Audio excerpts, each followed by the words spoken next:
Rebirth of my little queen season 2 episode 21। Dransh Luv को लेकर घर आ जाता है। तारांकन।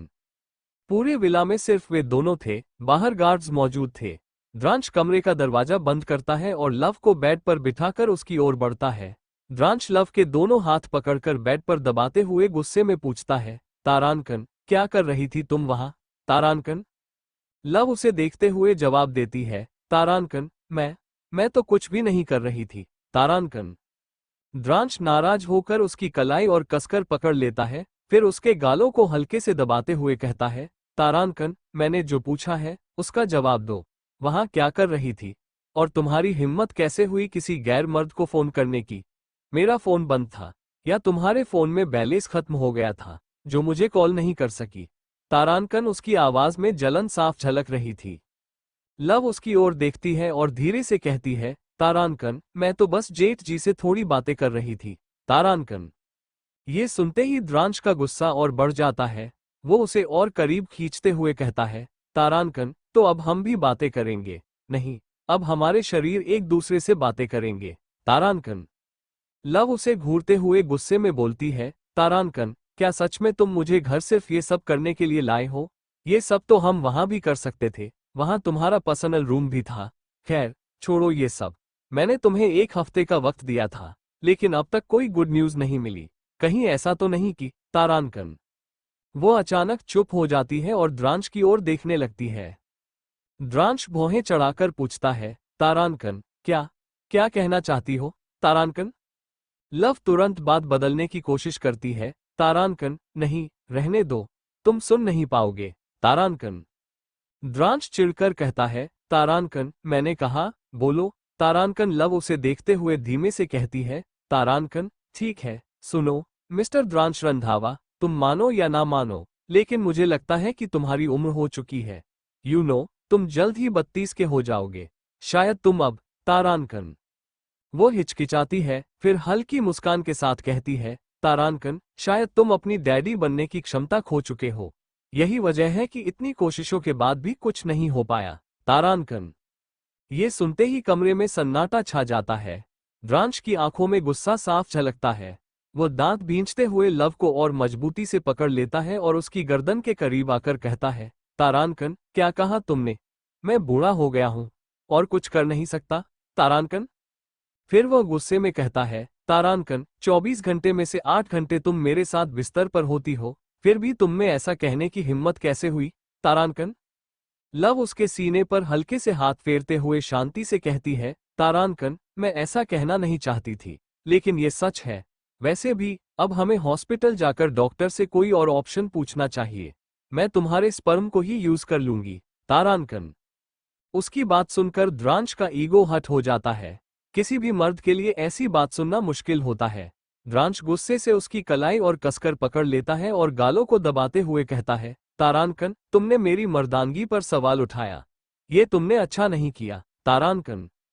लव दर्द महसूस कर रही थी, लेकिन फिर भी वो जबरदस्ती मुस्कुराने की कोशिश करती है। उसकी यही हरकत द्रांश को और भड़का देती है। द्रांश एक झटके से उठकर बैठ गया। तारांकन फिर किसी को कॉल करते हुए भारी आवाज में बोला, तारांकन, अगले कुछ दिनों तक मुझे विला में कोई नहीं चाहिए। दिव्य और दक्ष को ससुर जी के पास छोड़ दो। विला के बाहर हाई सिक्योरिटी लगा दो। इंसान तो दूर, एक मक्खी भी अंदर नहीं आनी चाहिए, बिना मेरी परमिशन के। तारांकन। गार्ड्स के कैप्टन ने यह सुनकर हैरानी से फोन की स्क्रीन की तरफ देखा। वो कुछ कहने ही वाला था कि द्रांश ने कॉल काट दिया। फिर द्रांश अपने फोन को एक तरफ रखते हुए ठंडी आवाज में बोला, तारांकन, अब बेबी गर्ल, हम प्रोसेस शुरू कर सकते हैं। जब तक तुम प्रेग्नेंट नहीं हो जाती, हम इस कमरे से बाहर कदम भी नहीं रखेंगे। तारांकन। लव को बिल्कुल अंदाजा नहीं था कि द्रांश ऐसा कुछ करेगा। वो घबराते हुए बोली, तारांकन, लेकिन तुम। तारांकन। द्रांश ने बिना उसे पूरा बोलने का मौका दिए कमरे की लाइट बंद कर दी, और उसके बाद वही हुआ जिसकी उम्मीद थी। 2 दिन बीत चुके थे। तारांकन स्थिति जस की तस बनी हुई थी। द्रांश के गार्ड्स विला के चारों ओर सेफ्टी घेरे में खड़े थे और उन्होंने किसी को भी अंदर जाने की इजाजत नहीं दी थी। कैप्टन विला की तरफ देखते हुए खुद से बड़बड़ाया, तारांकन, कुछ तो गड़बड़ लग रही है। कहीं बिग बॉस द्रांश की तबीयत तो नहीं बिगड़ गई? तारांकन। इसी बीच ऋषि वहां पहुंच गया। उसके हाथ में कुछ दवाइयां थीं। कैप्टन ने उसे रोकते हुए कहा, तारानकन, सर, आप अंदर नहीं जा सकते। तारानकन। ऋषि ने भौहें चढ़ाकर पूछा, तारानकन, क्यों नहीं? मुझे दवाइयां देनी है और चेक करना है कि वो द्रांश पर असर करेगी या नहीं। तारानकन। कैप्टन ने विला की ओर देखा, फिर धीमे स्वर में बोला, तारानकन, लेकिन बिग बॉस पिछले 2 दिनों से घर के अंदर ही है और उन्होंने किसी को भी अंदर आने की इजाजत नहीं दी है। तारानकन। ऋषि यह सुनकर हैरानी से बोल पड़ा, तारानकन, क्या वो 2 दिन से अंदर है? मैंने कभी नहीं सोचा था कि वह एक बार में इतनी लंबी छुट्टी भी ले सकता है। 1 मिनट, क्या तुमने जानने की कोशिश नहीं की कि अंदर क्या चल रहा है? वह आखिर किसके साथ है? तारानकन। कैप्टन ने बिना किसी भाव के जवाब दिया, तारानकन, मैडम के साथ। तारानकन। ये सुनते ही ऋषि की भौहें ऊपर चढ़ गईं। फिर एक हल्की मुस्कान के साथ वो बोला, तारानकन, समझ गया। जरूर अपनी बीवी को बायोलॉजी का चैप्टर पढ़ा रहा होगा, तभी तो उसने ये सब्जेक्ट इतनी गहराई से पढ़ा था और हमेशा 100 में से 100 नंबर लाता था, कभी कोई लेक्चर मिस नहीं करता था। तारानकन। ऋषि हल्के गुस्से में बड़बड़ाता हुआ वहां से चला गया, लेकिन उसने यह बात चारों ओर फैला दी कि तारानकन द्रांश पिछले 2 दिनों से घर से बाहर नहीं निकला है और किसी को भी अंदर जाने की इजाजत नहीं है। तारानकन। वही राघवेंद्र जी को होश आ गया था, मगर वो पूरी तरह से ठीक नहीं हुए थे। मिस्टर रंधावा उनसे मिलकर जा चुके थे। अब वह अकेले थे और उनके पूरे शरीर में अभी भी असहनीय दर्द था। रघुवेंद्र जी दांत पीसते हुए फुसफुसाए, तारानकन, लव, मैं तुम्हें छोड़ूंगा नहीं। ये सब तुमने किया है। तुम बचपन के दर्द का बदला ले रही हो, लेकिन भूल रही हो कि मैं कौन हूँ। मैं राघवेंद्र हूँ, तुम्हारा सब कुछ छीन लूंगा। और बहुत पर निकल गए हैं तुम्हारे, उन पर को काटना मुझे अच्छे से आता है। तारानकन। इतना कहते ही वो जोर से हंसने लगे। फिर अचानक चुप होकर दरवाजे की ओर देखा और बड़बड़ाए, तारानकन, आखिर स्मृति और नीलिमा गई कहाँ? मुझे उनसे मिलना होगा। तारानकन। राघवेंद्र जी उठ नहीं पा रहे थे, मगर कुछ देर पहले ली गई दवाई के असर से उन्हें मजबूरी में सो जाना पड़ा। दूसरी तरफ स्मृति और नीलिमा की हालत बहुत खराब थी। तारानकन, वे दोनों एक अंधेरे कमरे में बंद थी। अचानक कमरे का दरवाजा खुला और रोशनी अंदर आई। नीलिमा और स्मृति ने तेज रोशनी से बचने के लिए अपनी आंखें बंद कर ली। वे दर्द से तड़प रही थीं। तभी दरवाजे पर खड़ा एक आदमी अंदर आया। वो बहुत तारानकन डोमिनेंट लग रहा था, उसके चेहरे पर कोई भाव नहीं था। नीलिमा उसे देखते ही डर गई और कांपती आवाज में बोली, तारानकन, ध्रुव, तुम मेरे साथ ऐसा कैसे कर सकते हो? तुम तो मुझसे प्यार करते थे। तुम एक मासूम लड़की के साथ मेरे साथ ये सब कैसे कर सकते हो? तारानकन। ध्रुव ने अपनी ठंडी, निर्दयी नजरों से नीलिमा और स्मृति की ओर देखा। दोनों की हालत बहुत बुरी थी। वे चेयर से बंधी हुई थीं। उनके चारों ओर खून से सनी बॉडी पड़ी थी और फर्श पर खून ऐसे फैला था जैसे पानी। कमरे में कटे हुए शरीर के अंग बिखरे पड़े थे। ये देखकर नीलिमा और स्मृति को उल्टी आने लगी। उनके खुद के शरीर पर भी खून लगा था और उनके शरीर पर गहरे कटने के निशान थे। ऐसा लग रहा था जैसे उनके शरीर से सारा खून चूस लिया गया हो। ध्रुव एक हल्की, डरावनी मुस्कुराहट के साथ उनकी ओर देखता रहा, फिर बिना किसी भावना के बोला, तारानकन, अभी तो तुम्हारी सजा बाकी है। जब तक मैं, ध्रुव रंधावा, सैटिस्फाइड नहीं हो जाता, तुम दोनों को कोई नहीं बचा सकता। तारानकन। उसने हल्के से गर्दन तिरछी की और तभी एक आदमी टब में कुछ लेकर आया और एकदम से स्मृति और नीलिमा के ऊपर फेंक दिया। वो कोई नॉर्मल पानी नहीं था, उसमें जोकें तैर रही थीं। जोकों को देखते ही स्मृति और नीलिमा चीख पड़ी। वे दर्द और डर से तड़प उठी, मगर ध्रुव को ये सब देखकर मजा आ रहा था। ध्रुव की हंसी पूरे कमरे में गूंजने लगी। उसकी हंसी इतनी डरावनी थी कि कमरा और भी भयावह लगने लगा। नीलिमा रोते हुए चीख पड़ी, तारानकन, तुम एक पागल हो, बहुत ही क्रूएल। कोई लड़की तुमसे प्यार नहीं कर सकती। तुम एक साइको हो। ध्रुव, एक दिन जब उस लड़की को तुम्हारी असलियत पता चलेगी, तो वह खुद तुम्हें छोड़कर चली जाएगी। तारानकन।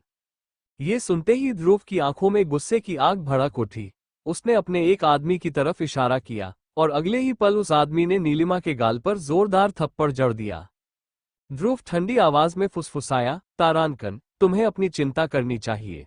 सोचो, तुम इस साइको से खुद को कैसे बचाओगी। तारानकन। इतना कहकर वो ठहाका लगाते हुए कमरे से बाहर चला गया। ध्रुव जैसे ही बाहर निकला, एक आदमी तेजी से उसके पास आया और घबराते हुए बोला, तारानकन तारानकन, हमें अभी पता चला है कि महेश्वरी खानदान में शादी की बात चल रही है।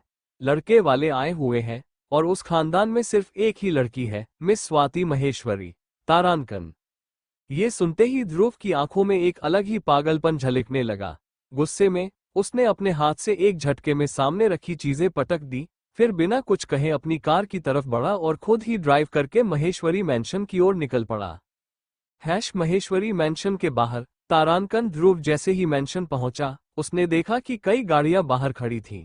उसकी आंखें अब पूरी तरह लाल हो चुकी थीं। वो अपने लंबे लंबे कदमों से अंदर जाने लगा, लेकिन तभी उसने देखा कि कुछ लोग मैंशन से बाहर आ रहे थे। वे सीधे अपनी कारों में जाकर बैठ गए। ये देखकर ध्रुव के होठों पर एक खतरनाक मुस्कान आ गई। वो अपनी कार के पास गया, जहां पीछे डिग्गी में केरोसिन रखा था। उसने बिना समय गंवाए केरोसिन उठाया और उन सभी गाड़ियों पर डालने लगा। फिर उसने माचिस जलाया और एक ही झटके में जलती हुई तीली गाड़ियों पर फेंक दी। अगले ही पल वहां भयंकर आग भड़क उठी। तारानकन गाड़ियों के अंदर बैठे लोग डर के मारे तुरंत बाहर भागने लगे। कुछ चीख रहे थे, कुछ इधर उधर दौड़ रहे थे। महेश्वरी मैंशन के अंदर तारानकन स्वाति मिस्टर माहेश्वरी से बात कर रही थी जब अचानक बाहर चीखने चिल्लाने की आवाजें आने लगी। मिस्टर माहेश्वरी तुरंत लंबे कदमों से बाहर निकले। बाहर का नजारा देखकर वो शॉक रह गए। स्वाति ने भी जैसे ही बाहर जलती हुई गाड़ियां और ध्रुव को देखा, उसकी सांसें अटक गईं। वो घबराकर अपने मुंह पर हाथ रखकर पीछे हट गई। ध्रुव की लाल आंखें सीधे स्वाति पर जा टिकीं। तारानकन। एक झटके में वो उसके पास पहुंचा और उसकी कलाई को कसकर पकड़ लिया। तारानकन उसकी पकड़ इतनी मजबूत थी कि स्वाति दर्द से कराह उठी। ध्रुव ने पजेसिव होकर गुर्राते हुए कहा, तुम सिर्फ मेरी हो। तुम्हारी हिम्मत भी कैसे हुई किसी और लड़के को देखने की? अगर तुमने किसी और को देखा तो मैं उसे जिंदा जला दूंगा, फिर चाहे वो कोई भी हो। I don't care. तारानकन। स्वाति घबराते हुए बोली, तारानकन, ऐसा कुछ भी नहीं है। ध्रुव। तारानकन। लेकिन ध्रुव ने उसकी बात को अनसुना करते हुए उसकी कलाई और कस दी। फिर आगे बोला, तारानकन, ऐसा कुछ होना भी नहीं चाहिए। तारानकन। उसने अपनी गुस्से भरी नजरें सामने खड़े लड़के और उसके पिता पर टिका दी। वे दोनों डर के मारे पीछे हट गए। वहां खड़े बाकी लोग भी घबराकर मिस्टर माहेश्वरी की ओर देखने लगे। मिस्टर माहेश्वरी बिना किसी भाव के ध्रुव की ओर देख रहे थे। फिर गहरी आवाज में बोले, तारानकन, यह क्या पागलपन है? तुमने हमारे मेहमानों को नुकसान पहुंचाने की कोशिश की है।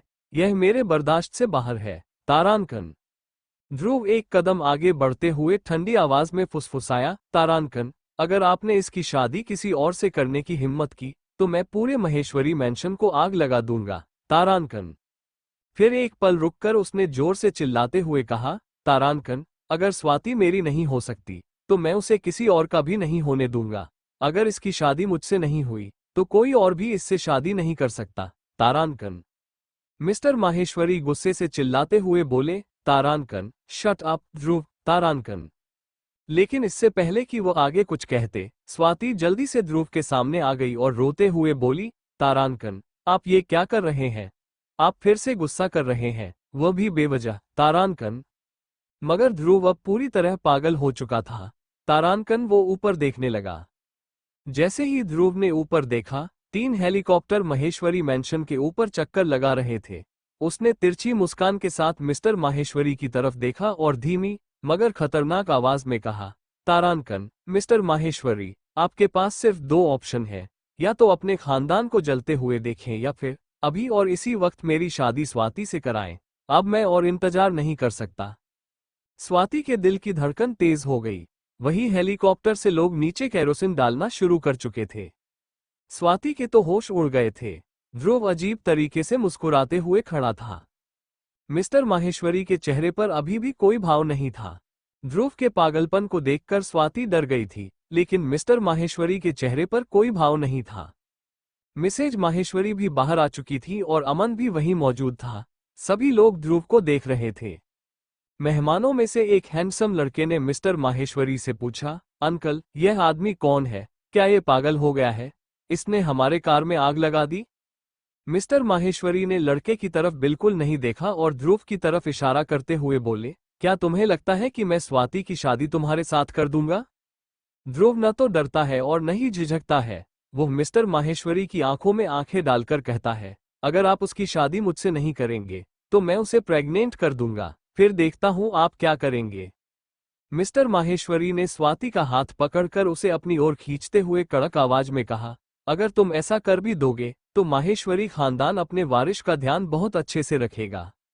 ध्रुव दांत पीसते हुए आगे बढ़ता है, फिर उसने हेलीकॉप्टर में मौजूद लोगों को पूरे घर को जलाने का ऑर्डर दे दिया। स्वाति घबराकर बोलती है, आप क्या कर रहे हैं? आप घर क्यों जला रहे हैं? प्लीज रुक जाइए। लेकिन ध्रुव उसकी बातों को नजरअंदाज कर देता है। मिसेज माहेश्वरी घबराते हुए मिस्टर माहेश्वरी के पास जाती है और कहती है, आप उसे क्यों नहीं रोकते? ये हमारा घर है।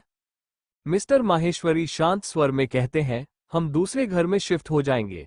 वैसे भी तुम भूल गई क्या? हमारा एक और दामाद है, हम उसके घर में आराम से रह सकते हैं। स्वाति के पास कुछ कहने के लिए शब्द नहीं थे। स्वाति को ये सब बिल्कुल अच्छा नहीं लग रहा था। वो ध्रुव के सामने हाथ जोड़कर कहती है, आपको क्या चाहिए?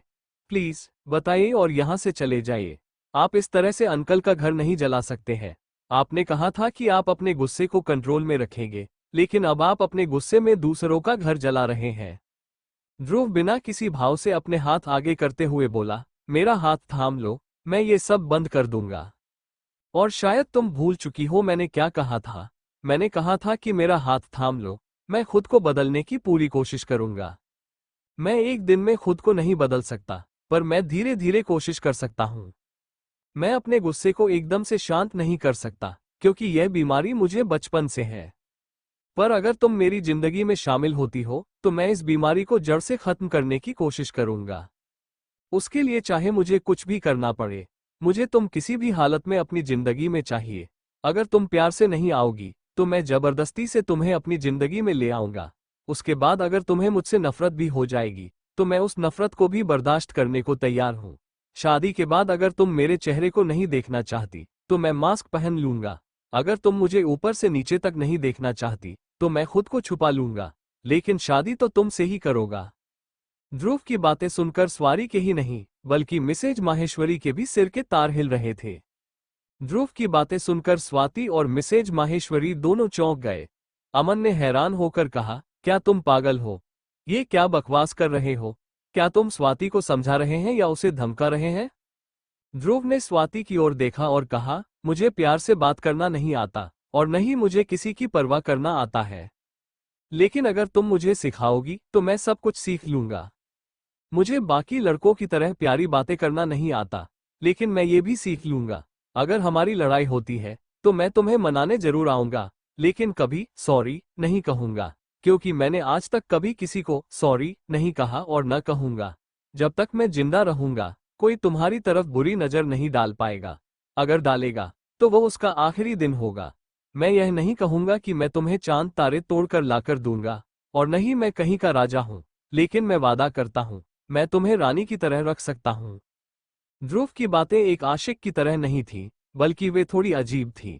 फिर भी उसके इरादे सिर्फ स्वाति को पाना थे। मिस्टर माहेश्वरी ने स्वाति का हाथ पकड़ते हुए अमन से कहा, हम दूसरी जगह शिफ्ट हो रहे हैं। ये सुनते ही ध्रुव की आंखों में गुस्सा आ गया। वो एक साइको की तरह गर्दन मसलने लगा। उसके अंदर सबको मार देने की इच्छा जाग रही थी, लेकिन उसने अपने गुस्से को कंट्रोल करते हुए केरोसिन उठाकर अपने ऊपर डाल लिया और भारी आवाज में बोला, स्वाति, अगर तुमने मुझे जवाब नहीं दिया तो मैं अभी इसी वक्त खुद को मार दूंगा। मेरी मौत की जिम्मेदार सिर्फ तुम होगी। इतना कहकर उसने अपना हाथ आगे बढ़ाया और उसका आदमी लाइटर पकड़ा दिया। मिसेज माहेश्वरी घबराते हुए बोली, यह क्या कर रहे हो बेटा? तुम्हें अपनी फैमिली की कोई फिक्र नहीं है? भला इस तरह कौन खुद को जलाने की बात करता है? लेकिन ध्रुव ने कहा, मैं करता हूं। उसने लाइटर जला लिया। स्वाति उसकी तरफ बढ़ी, लेकिन मिस्टर माहेश्वरी ने उसका हाथ पकड़ते हुए कहा, ऐसे आशिक मैंने बहुत देखे हैं जो सिर्फ बातें कर सकते हैं, वो खुद को नहीं जलाएगा। चलो यहां से। स्वाति डरते हुए बोली, लेकिन अंकल। मिस्टर माहेश्वरी उसे लेकर जाने लगे, तभी एक आवाज आए। स्वाति का दिल धड़कने लगा। वो पलट कर देखती है तो डर जाती है, क्योंकि ध्रुव ने खुद को आग लगा ली थी। ये देखकर मिस्टर माहेश्वरी भी हैरान रह गए। उन्होंने कभी नहीं सोचा था कि ध्रुव इतनी हद तक पागल हो सकता है। स्वाति घबराते हुए ध्रुव की तरफ दौड़ी। अमन ने जल्दी से अपना कोट उतारकर ध्रुव के ऊपर डाल दिया और आग बुझाने लगा। स्वाति बीच रास्ते में ही बेहोश हो गई। ये सीन देखकर सभी लोग चुप हो गए।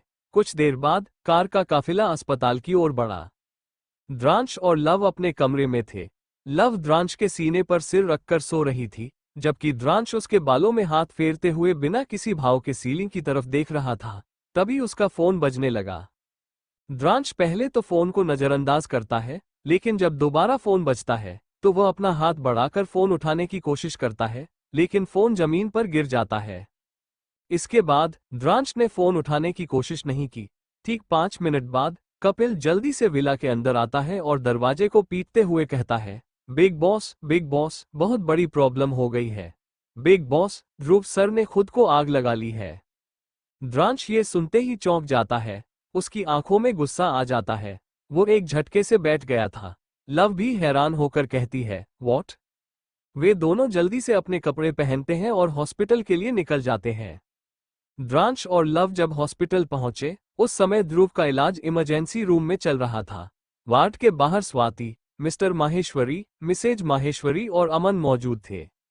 जहां अमन और मिस्टर माहेश्वरी के चेहरे पर कोई भाव नहीं था, वहीं मिसेज माहेश्वरी और स्वाति बुरी तरह रो रही थी। लव को देखते ही स्वाति उसके गले लग गई। लव ने उसके कंधे को सहलाते हुए इमरजेंसी रूम की ओर देखा और फिर मिस्टर माहेश्वरी की ओर मुड़ गई। इस बीच द्रांश वार्ड के पास जाकर अंदर देखने की कोशिश करने लगा। ठीक उसी समय डॉक्टर बाहर आ गए। उन्होंने मास्क हटाकर द्रांश को देखा और द्रांश की इन्फ्लुएंशियल पर्सनैलिटी देखकर डॉक्टर एक पल के लिए घबरा गए। फिर खुद को संभालते हुए बोले, पेशेंट की हालत बिल्कुल भी स्टेबल नहीं है। हमें तुरंत एक इंजेक्शन की जरूरत है, लेकिन वो इंजेक्शन किसी भी हॉस्पिटल में अवेलेबल नहीं है। ये केवल कर्नाटक के सिमरन हॉस्पिटल में मिलेगा। प्लीज इसे जल्द से जल्द अरेंज करें। इतना कहकर डॉक्टर जाने लगे। लव मिस्टर माहेश्वरी की ओर देखते हुए वरीड टोन में बोली, डैडी, ये सब कैसे हो गया? मिस्टर माहेश्वरी ने कोई जवाब नहीं दिया, लेकिन मिसेज माहेश्वरी रोते हुए बोली, हमने अमन के लिए एक लड़की देखी थी। आज उसके पिता, अंकल और भाई हमारे घर आए थे। जब वे जाने लगे, तभी अचानक ध्रुव आ गया और जिद करने लगा कि उसे स्वाति से शादी करनी है। पहले उसने घर जलाने की धमकी दी और फिर अचानक खुद को आग लगा ली। कोई इंसान खुद को जलाने जैसा कदम कैसे उठा सकता है? लव के चेहरे पर कोई भाव नहीं थे। वो अपने होंठ दबाकर गहरी सोच में पड़ गई। फिर उसने अमन की ओर देखते हुए सवाल किया, भाई, क्या आपने ध्रुव भाई की हालत देखी थी? क्या उनकी बॉडी पर जलने के निशान थे या कुछ लाल रंग के निशान जैसे कुछ दिखा था? द्रांश गुस्से में उसकी ओर देखते हुए बोला, बेबी गर्ल, तुम्हें अंदाजा भी है कि तुम क्या कह रही हो? लव ने उसे नजरअंदाज करते हुए अमन की ओर देखा। अमन कुछ देर सोचने के बाद बोला, नहीं, मैंने सिर्फ आग बुझाने की कोशिश की थी। उसके बाद उसके लोग ही उसे हॉस्पिटल लेकर आए। हम उसे तब से एक बार भी नहीं देख पाए हैं और न ही डॉक्टर ने हमें उससे मिलने दिया है। बस यही कहा जा रहा है कि ध्रुव की हालत बेहद गंभीर है। द्रांश गुस्से में अपनी मुट्ठी भींच ली। फिर बिना किसी भाव के मिस्टर माहेश्वरी की ओर देखकर बोला, ये सब आपकी वजह से हुआ। आखिर इस शादी में प्रॉब्लम क्या थी? मिस्टर माहेश्वरी ने ठंडी निगाहों से उसे देखा और सख्त लहजे में कहा, तुम्हारा भाई जैसी हरकतें करता है, मैं अपनी बेटी उसे नहीं दे सकता। अगर शादी के बाद भी उसने खुद को मारने की कोशिश की तो स्वाति की पूरी जिंदगी तबाह हो जाएगी। उसका गुस्सा और पागलपन देखकर साफ है कि वह स्वाति को नुकसान पहुंचा सकता है। उसे खुद नहीं पता होता कि वह गुस्से में क्या कर रहा है। तुम्हारे भाई को ट्रीटमेंट की जरूरत है, क्योंकि उसका मानसिक संतुलन बिगड़ा हुआ है। द्रांश ने गुस्से को काबू में रखते हुए एक कदम आगे बढ़ाया और गुस्से में बोला, मैं अपने भाई के खिलाफ एक शब्द भी नहीं सुनूंगा। अगर दोबारा उसे पागल कहा तो मुझसे बुरा कोई नहीं होगा। लव ने द्रांश का हाथ पकड़कर उसे शांत करने की कोशिश की। द्रांश, यह वक्त गुस्सा करने का नहीं है। द्रांश ने उसका हाथ झटकते हुए सर्द आवाज में कहा, सच में तुम अपने डैडी का साथ दे रही हो और मेरे भाई को पागल कहने की कोशिश कर रही हो? लव ने ठंडी सांस लेते हुए जवाब दिया, मैंने ऐसा कब कहा? तुम कुछ ज्यादा ही ओवरथिंक कर रहे हो। तभी मिस्टर माहेश्वरी ने देखा कि द्रांश ने गुस्से में लव की कलाई कितनी जोर से पकड़ रखी है। उन्होंने फौरन लव को अपनी ओर खींचा और उंगली दिखाते हुए द्रांश से बोले, मुझे लगा था कि तुम अपने भाई से अलग हो, लेकिन तुम मेरी बेटी को तकलीफ पहुंचाने की कोशिश कर रहे हो। रंधावा खानदान मेरी बेटियों के लायक नहीं है। अगर मेरी बेटी तुमसे प्यार न करती तो मैं तुम्हें कभी एक्सेप्ट नहीं करता। द्रांश और मिस्टर माहेश्वरी गुस्से में एक दूसरे को घूर रहे थे, जैसे किसी भी पल झगड़ा हो सकता था। माहौल को और बिगड़ता देखकर लव बीच में आई और दोनों को रोकते हुए बोली, इस सिचुएशन में भी आप लोगों को लड़ना है? मिस्टर माहेश्वरी और द्रांश एक दूसरे से नजरें फेर लेते हैं। तभी एक नर्स जल्दी से बाहर आती है और सीरियस आवाज में पूछती है, यहाँ पेशेंट के परिवार से कौन है? द्रांश बिना किसी भाव के जवाब देता है, मैं। तो नर्स कहती है, पेशेंट को होश आ गया है, वो किसी मिस्टर द्रांश से मिलना चाहते हैं। द्रांश बिना कुछ कहे इमरजेंसी वार्ड के अंदर चला जाता है। नर्स अंदर से दरवाजा बंद कर देती है। मिसेज माहेश्वरी का चेहरा अब भी स्ट्रेसफुल था। मिस्टर माहेश्वरी बिना किसी भाव के दरवाजे को घूरते रहे। ध्रुव स्ट्रेचर पर लेटा था। उसके शरीर को हरे रंग के कपड़े से ढका गया था और चेहरे पर ऑक्सीजन मास्क लगा हुआ था। द्रांश बिना किसी भाव के उसे ऊपर से नीचे तक देखता है, फिर वार्ड में मौजूद डॉक्टर और नर्सों को इशारा करता है। इशारा मिलते ही सभी वहां से बाहर चले जाते हैं। अब पूरे वार्ड में सिर्फ ध्रुव और द्रांश थे। द्रांश आराम से अपनी पॉकेट में हाथ डालकर एक और खड़ा हो गया। उसके चेहरे पर कोई भाव नहीं थे। करीब 5 मिनट तक वह वैसे ही खड़ा रहा। फिर उसने ध्रुव की ओर देखते हुए ठंडे स्वर में कहा, कब तक ऐसे ही लेटे रहने का इरादा है? ध्रुव ने धीरे से अपनी आंखें खोली और द्रांश की आंखों में देखने लगा। द्रांश ध्रुव की हालत देखकर हल्की मुस्कान के साथ बोला, लगता है आजकल आप ज्यादा सीरियल देखने लगे हो, जो खुद को जलाने का नाटक कर लिया। ध्रुव, जो अब तक चुप था, अचानक उठकर बैठ गया। उसने ऑक्सीजन मास्क हटाया और डेविल स्माइल के साथ बोला, ये छोटी मोटी आग ध्रुव रंधावा का कुछ नहीं बिगाड़ सकती, और मुझे जो चाहिए वह मैं लेकर ही रहूंगा। शादी तो स्वाति से करके ही रहूंगा, चाहे जो करना पड़े। द्रांश ने उसे ऊपर से नीचे तक देखा। ध्रुव अब पूरी तरह ठीक लग रहा था। कोई नहीं कह सकता था कि उसने खुद को आग लगाई थी। तभी ध्रुव ने अपना हाथ आगे बढ़ाया और द्रांश ने दूर से ही उसके हाथ में एक सिगरेट रख दी। अब दोनों सिगरेट के कश ले रहे थे। अचानक ध्रुव ने द्रांश की ओर देखते हुए पूछा, बाहर की कंडीशन क्या है? तुम्हारे ससुर जी शादी के लिए माने या नहीं? द्रांश ने कश लेते हुए जवाब दिया, वो जिद्दी इंसान है, इतनी आसानी से नहीं मानेंगे। उन्हें मनाने के बजाय उनकी बेटी को मनाइए। अगर एक बार स्वाति आपके प्यार में पड़ गई तो वो कुछ नहीं कर पाएंगे, क्योंकि उनकी सबसे बड़ी कमजोरी उनकी बेटियां हैं। ध्रुव स्वाति के बारे में सोचते हुए सिगरेट को मुट्ठी में दबाकर दांत पीसते हुए बोला, मेरी वाली तुम्हारी वाली की तरह नहीं है। वो तो मुझे देखते ही डर के दुबक जाती है। प्यार क्या खाक करेगी। मुझसे नजरें मिलाकर बात करने में भी उसे नानी याद आ जाती है। द्रांश के होठों पर अजीब सी मुस्कान आ गई। वो ध्रुव को देखते हुए सर्द आवाज में बोला, हाँ, वैसे मेरी वाली को तुम पर शक है कि आप ड्रामा कर रहे हो, इसलिए अच्छे से एक्टिंग करिएगा। और हाँ, जो केमिकल आप अपने शरीर पर लगाया है उसे तुरंत हटा दीजिए, वरना बेबी गर्ल अंदर आते ही पहचान लेगी कि आपने जलने का सिर्फ नाटक किया है। ध्रुव के चेहरे के भाव गंभीर हो गए। उसने दांत पीसे, फिर कुछ सोचते हुए उसके चेहरे पर खतरनाक मुस्कान आ गई। उसने द्रांश को देखा और द्रांश ने अपनी भौहें सिकोड़ ली। आधे घंटे बाद दोनों लगभग आधे घंटे तक वार्ड में रहे। फिर द्रांश बाहर निकला। उसने देखा कि वहां अब सिर्फ लव थी। लव उसे घूरते हुए बोली, क्या मैं अंदर जा सकती हूँ? तुम्हें पता है, मैं लोगों का इलाज करने में बहुत अच्छी हूँ। मुझे यकीन है मैं ध्रुव भाई का भी इलाज बहुत अच्छे से कर लूंगी। द्रांश अचानक लव की कलाई पकड़ लेता है और उसकी आंखों में गहरी नजरें डालकर ठंडे स्वर में कहता है, नहीं, तुम नहीं मिल सकती। अगर सच में मिलना चाहती हो तो पहले अपने डैडी से कहो कि वो स्वाति की शादी मेरे भाई से करवाएं। आज जो भी हुआ है उसकी जिम्मेदार सिर्फ तुम्हारी फैमिली है। इस हादसे की वजह से मेरे भाई की जिंदगी बर्बाद हो चुकी है। अब कौन उससे शादी करेगा? कौन उसका हाथ थामेगा, ये जानते हुए कि उसका शरीर जल चुका है? लव झुंझलाकर बोली, द्रांश, तुम मेरी फैमिली पर ऐसे इल्जाम नहीं लगा सकते। ध्रुव भाई ने अपने पागलपन में आकर खुद को आग लगा ली। किसी को इसका अंदाजा भी नहीं था, तो तुम ये कैसे? द्रांश उसकी बात बीच में ही काटते हुए कड़वे स्वर में बोला, आई डोंट केयर। गलती किसी की भी हो, लेकिन ये सब कुछ माहेश्वरी मेंशन में हुआ, इसलिए साफ है कि माहेश्वरी खानदान ही इसका जिम्मेदार है और उन्हें इसकी जिम्मेदारी उठानी ही होगी। द्रांश और लव के बीच एक अलग ही जंग छिड़ी हुई थी। वहीं दूसरी ओर स्वाति दीवार के पीछे खड़ी होकर ये सब सुन रही थी। उसका दिल तेजी से धड़क रहा था। वो अपनी मुट्ठी बंद कर बुदबुदाई, क्या सच में ध्रुव जी की हालत इतनी ज्यादा खराब है? क्या उनका शरीर सच में जल चुका है और यह सब मेरी वजह से हुआ? उसकी आंखों में आंसू भर आए। वो कांपते हुए खुद से कहने लगी, अगर मैं ना होती तो ये सब कभी नहीं होता। मेरी वजह से उन्होंने अपनी जान देने की कोशिश की, ये सब मेरी ही गलती है। उसने अपना मुंह हाथों से ढक लिया और रोने लगी। द्रांश गुस्से में डॉक्टर के केबिन की ओर बढ़ रहा था, जबकि लव उसके पीछे पीछे गुस्से में दौड़ती हुई बोली, मिस्टर रंधावा, रुको, मैंने कहा, रुको, तुम हर चीज के लिए मेरे डैडी को जिम्मेदार नहीं ठहरा सकते।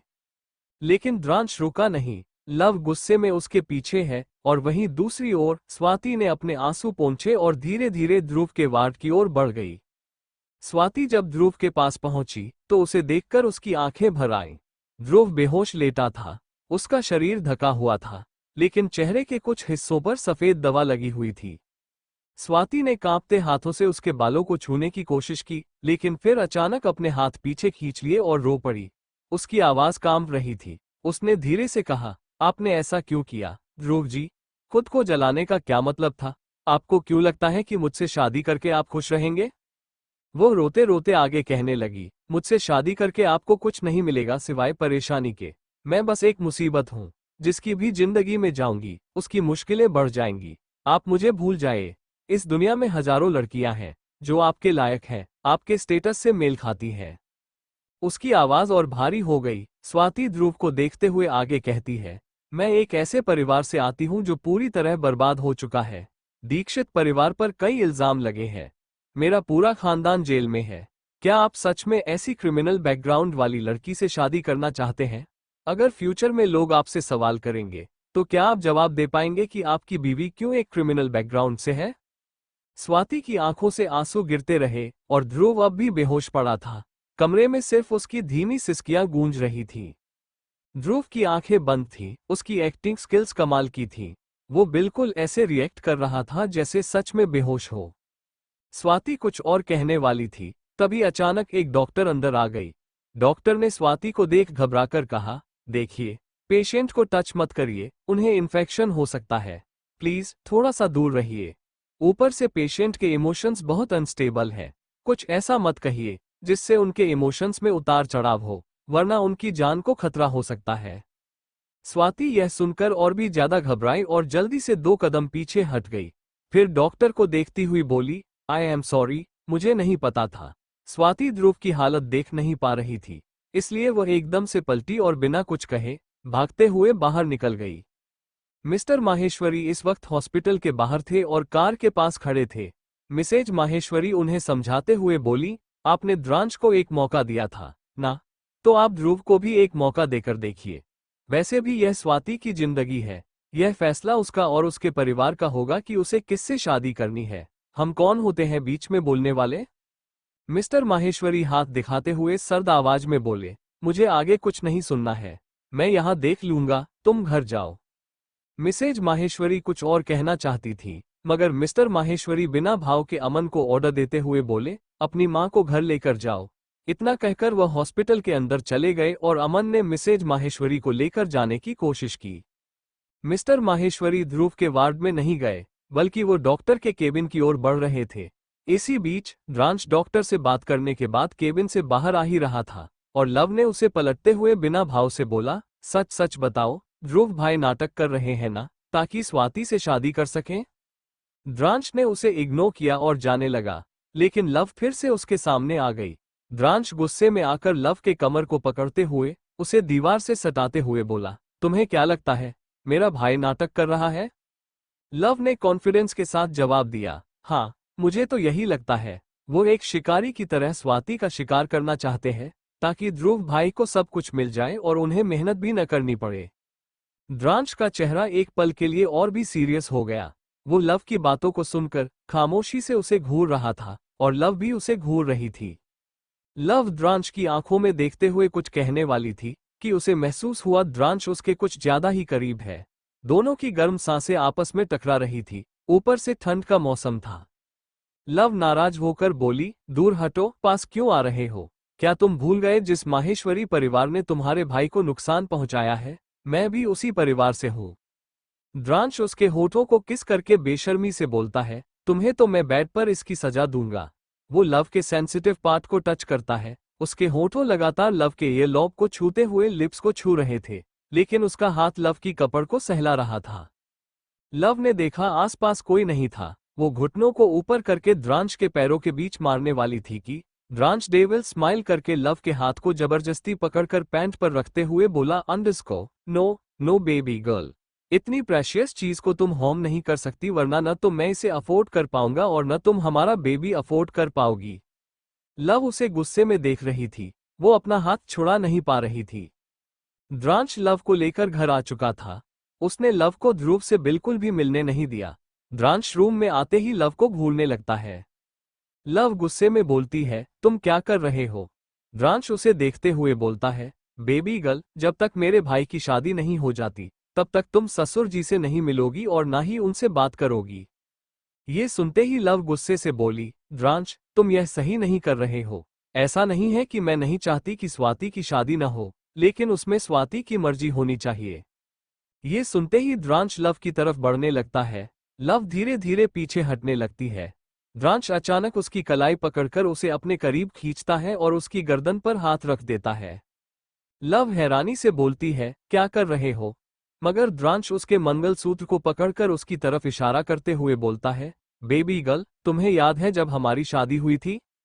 तब तुम इसके लिए तैयार नहीं थी, लेकिन मैंने तुम्हें ब्लैकमेल करके शादी की थी। शुरुआत में तुम मुझसे नाराज थी, लेकिन बाद में तुमने शादी को एक्सेप्ट कर लिया था, मुझे अपनाया था।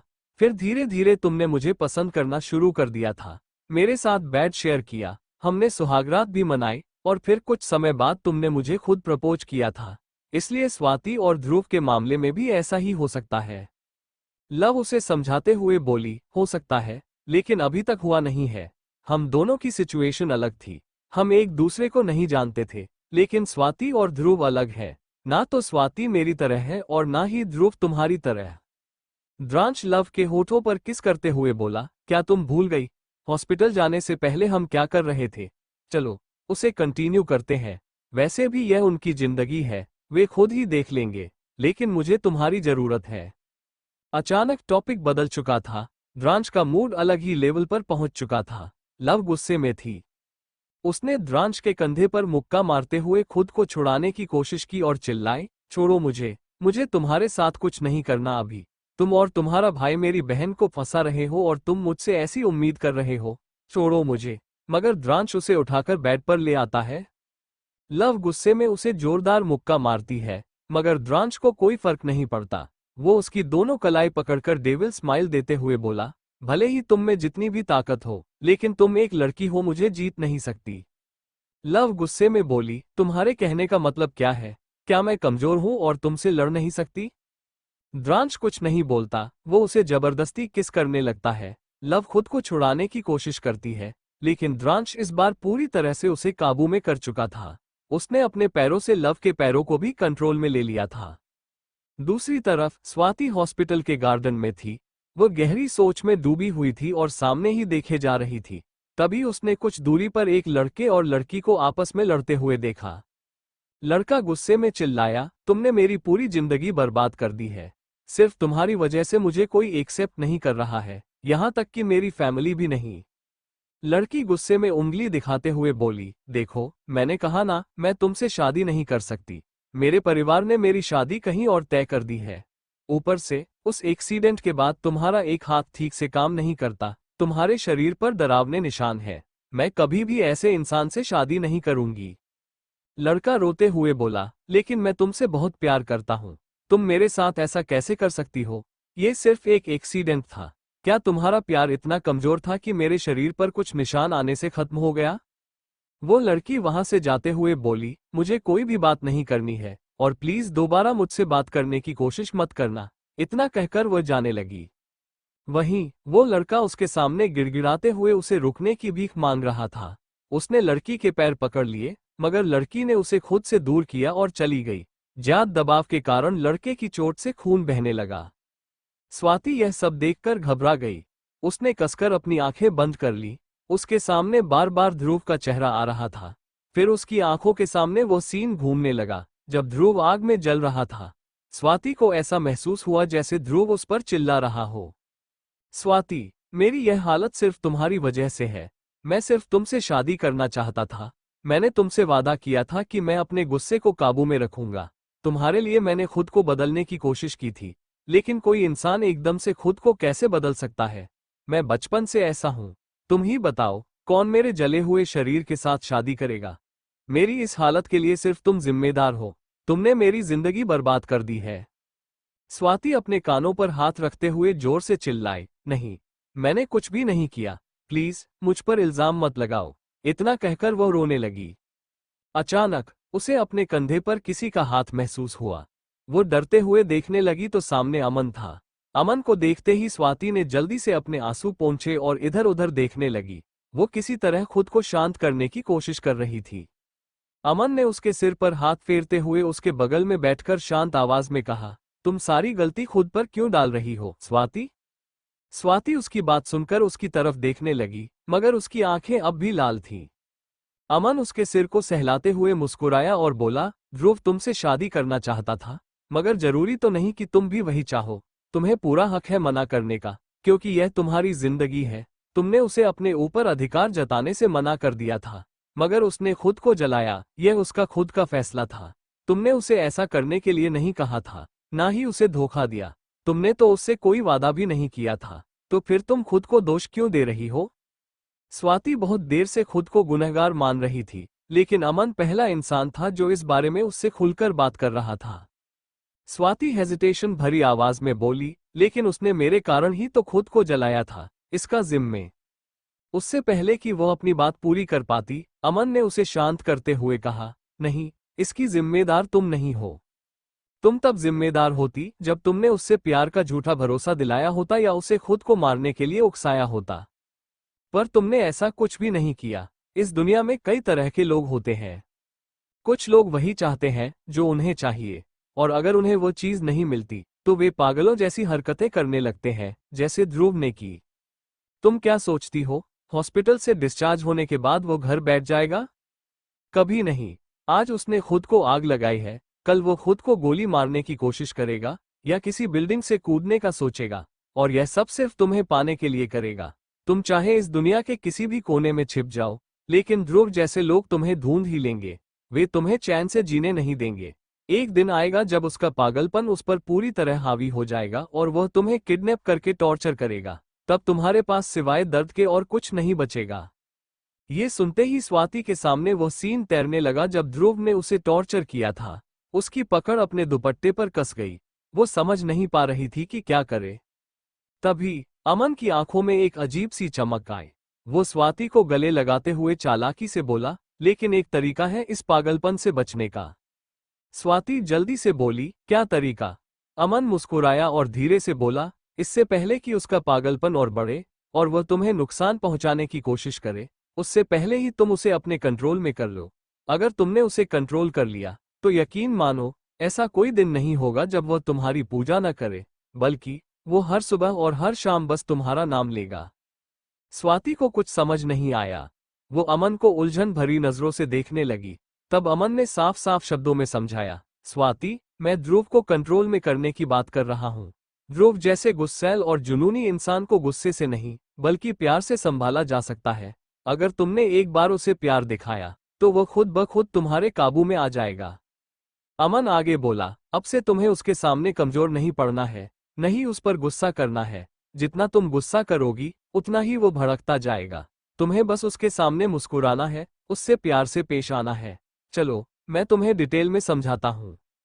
इतना कहकर अमन स्वाति को कुछ बताने लगा, लेकिन ये क्या था, ये सिर्फ वही दोनों जानते थे। ध्रुव के वार्ड में मिस्टर माहेश्वरी डॉक्टर से बात करके लौट चुके थे और हॉस्पिटल से जाने ही वाले थे जब उन्होंने स्वाति को ध्रुव के वार्ड में जाते देखा। उन्हें यह अजीब लगा, इसलिए वे भी उसके पीछे चले गए। उधर अमन हॉस्पिटल से जा चुका था। स्वाति ध्रुव के वार्ड में पहुंची और चुपचाप उसे देखने लगी। उसने पहले ध्रुव का हाथ पकड़ने की कोशिश की, लेकिन झिझक गई। फिर थोड़ी हिम्मत जुटाकर दोबारा उसका हाथ थाम लिया। ध्रुव गहरी नींद में था, लेकिन जैसे ही स्वाति ने उसका हाथ पकड़ा, उसकी नींद खुल गई। उसने धीरे से आंखें खोली और स्वाति को देखने लगा। नींद पूरी न होने की वजह से उसकी आंखें लाल हो चुकी थीं। स्वाति ने ध्रुव का हाथ और कसकर पकड़ लिया, फिर धीरे से बोली, ध्रुव। लेकिन ध्रुव चुप रहा। वो बस बिना पलक झपकाए उसे देखता रहा। स्वाति थोड़ी हिम्मत जुटाकर बोली, मुझे आपसे बात करनी थी। ध्रुव अब भी कुछ नहीं बोला। स्वाति नर्वस होकर कहने लगी, मुझे पता है, आपकी जो भी हालत है वो मेरी वजह से है। इस एक्सीडेंट की वजह से आपका पूरा फ्यूचर बर्बाद हो गया और इसके लिए मैं जिम्मेदार हूँ, इसलिए इसकी जिम्मेदारी भी मैं लूंगी। लेकिन प्लीज यह मत समझिए कि मैं आप पर दया कर रही हूँ, मैं बस। वो अपनी बात पूरी नहीं कर पाए। मिस्टर माहेश्वरी दरवाजे के पास खड़े ये सब सुन रहे थे। स्वाति ने देखा कि ध्रुव ने दोबारा आंखें बंद कर ली। उसके दिल में अजीब सा दर्द उठा। उसकी आंखों में आंसू भर आए, लेकिन उसने खुद को रोने नहीं दिया।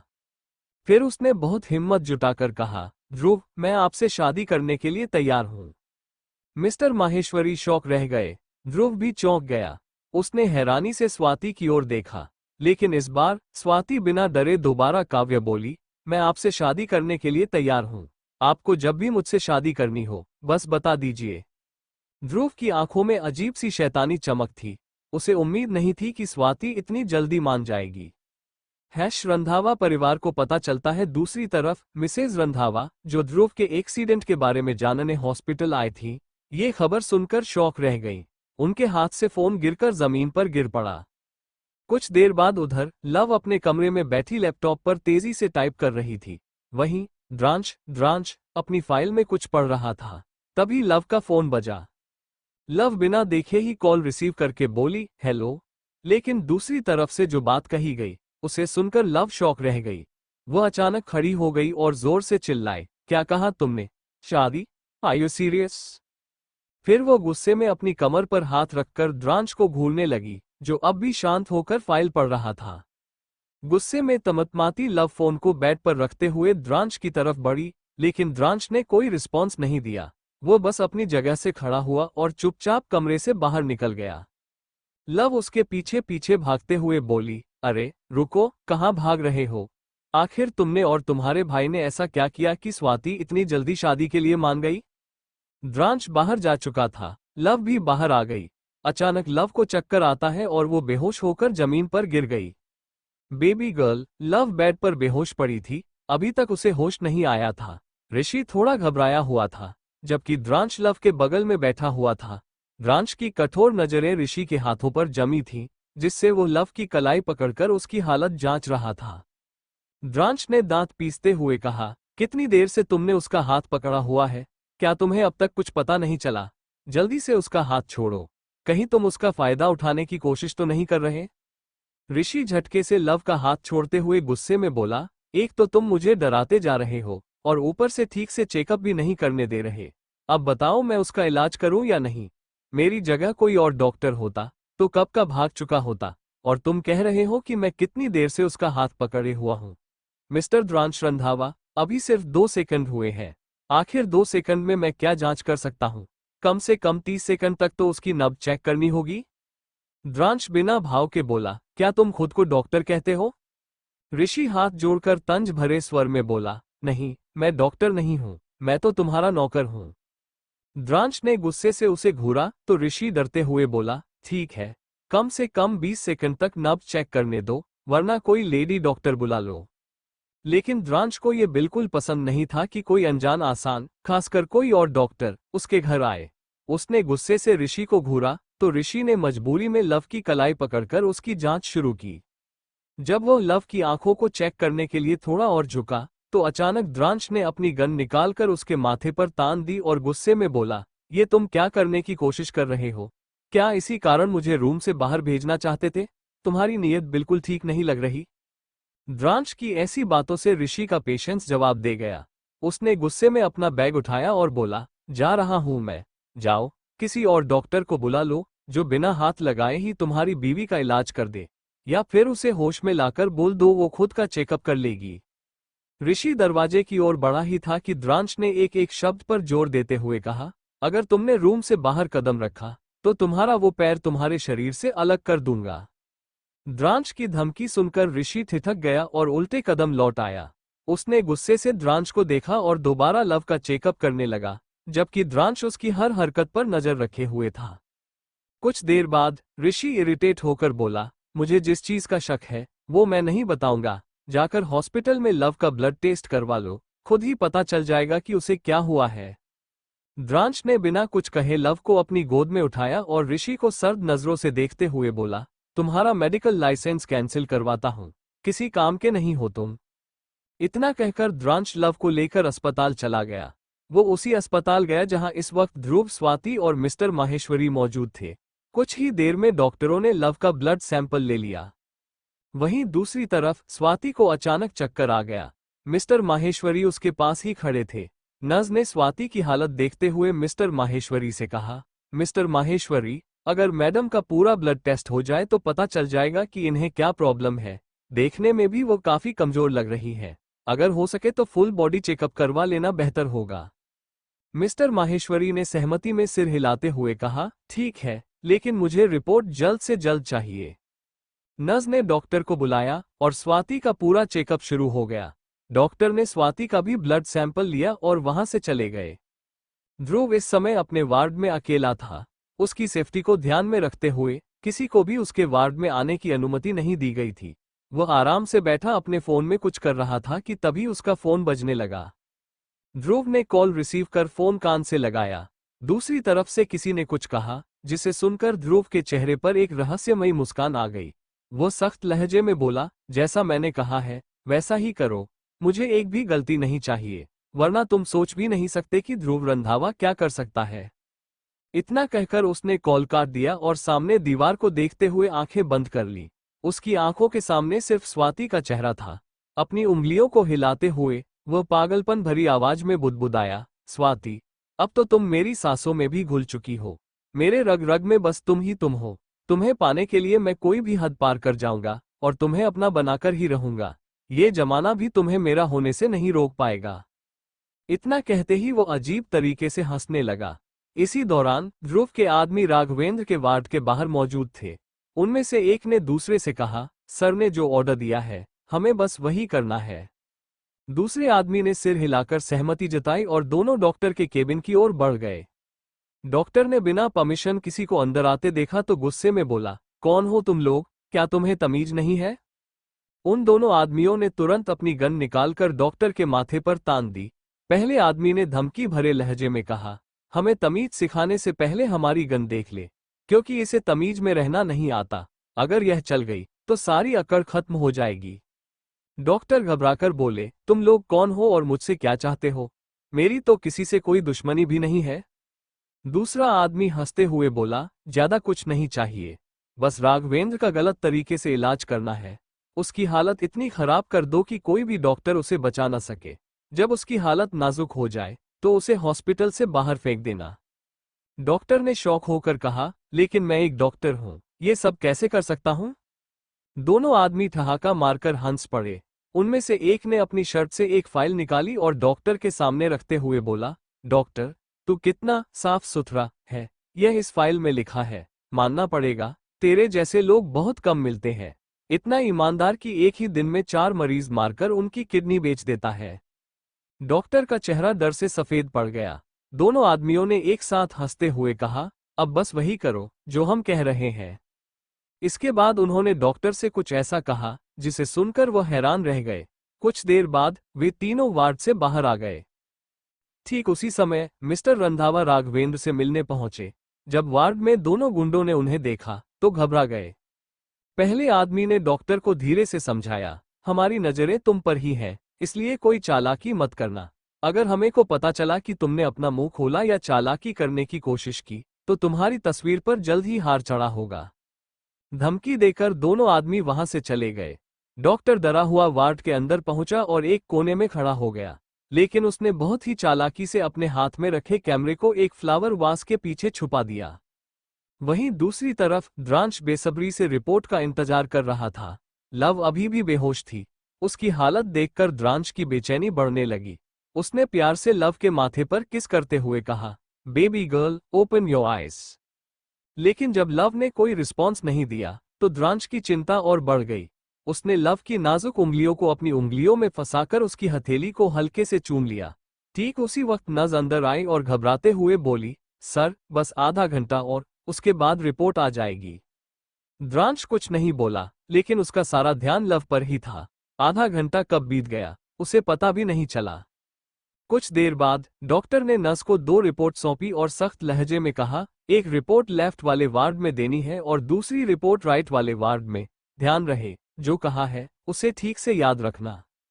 नर्स ने सहमति में सिर हिलाया और दोनों रिपोर्ट लेकर जल्दी जल्दी निकल गई, लेकिन रास्ते में उसकी किसी से टक्कर हो गई जिससे दोनों रिपोर्ट्स नीचे गिर गईं। Oh no! नर्स ने घबराकर जल्दी से रिपोर्ट्स उठाईं, लेकिन अब वो कंफ्यूज हो गई थी। डॉक्टर ने क्या कहा था? कौन सी रिपोर्ट लेफ्ट में देनी थी और कौन सी राइट में? उसने रिपोर्ट्स को ध्यान से देखा, लेकिन दोनों पर ही मिस माहेश्वरी लिखा था। अब उसकी परेशानी और बढ़ गई। अगर डॉक्टर को पता चला कि मैंने गलती कर दी, तो कहीं मुझे नौकरी से न निकाल दिया जाए। मैं इतना बड़ा रिस्क नहीं ले सकती। उसने झिझकते हुए अपने राइट हैंड में पकड़ी रिपोर्ट को देखा और मन ही मन कहा, शायद यही रिपोर्ट थी जो मुझे लेफ्ट साइड वाले पेशेंट को देनी है। थोड़ा नर्वस होते हुए उसने सिर हिलाया और आगे बढ़ गई।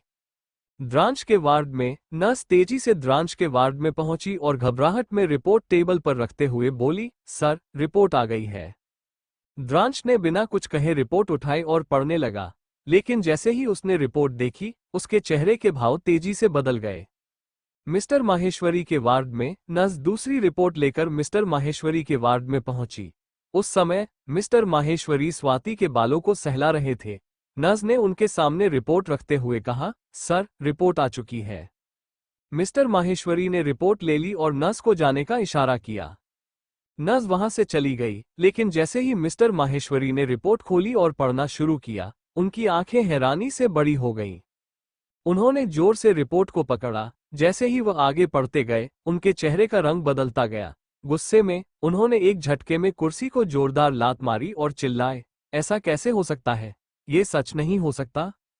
लेकिन फिर उनकी नजर स्वाति पर पड़ी। उनकी आंखों में उलझन साफ झलक रही थी। उन्होंने परेशान होकर अपना माथा सहलाया और आंखें बंद कर ली। ऐसा लग रहा था जैसे वह किसी बड़ी दुविधा में फंस गए हों। फिर उन्होंने दोबारा रिपोर्ट को ध्यान से पढ़ा और जल्दी से वार्ड से बाहर निकले।